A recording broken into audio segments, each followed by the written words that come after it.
Roy Chubby Brown was due to appear at Sheffield City Hall next year, but the performance has been axed. Sheffield City Trust, which is mainly funded through council tax, cancelled the show, saying that the Middlesbrough-born Comics Act gave them concern over racism, homophobia and sexism.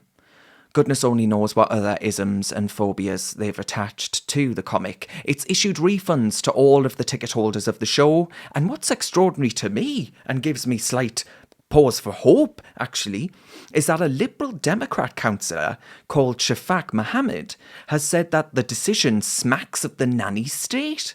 I tell you what, it's nice to see a so-called Liberal standing up for freedom of association and of speech in Britain in 2021, which, let's not mistake, I think, folks, is in peril. The comedian has found his shows and venues cancelled in places like Swansea and Nottingham too. Apparently there's going to be a protest outside the Sheffield City Hall later this week over the decision. And look, my view on this is quite simple. Roy Chubby Brown might not be your cup of tea. I doubt he'd ultimately be mine, on stage at least.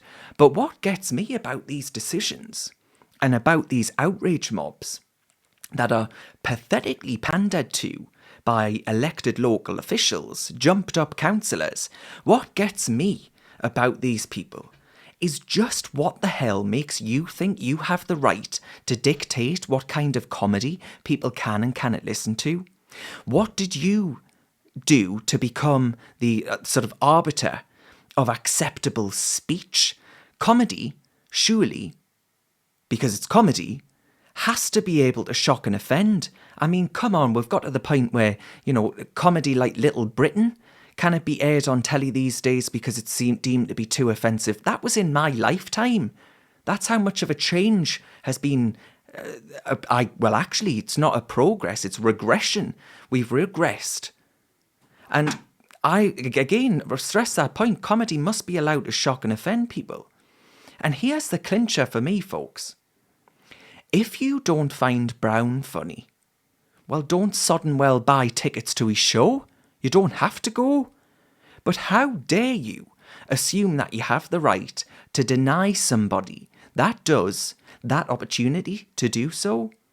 I tell you what, folks, I think it's utterly supine and pathetic. Let us know what you think in the comment section. Reasoned relies upon grassroots donations from people like yourself that want us to continue producing our high quality, free thinking content. So please do consider clicking the link and donating, no matter how big, no matter how small, because it really does ensure that we can keep on keeping on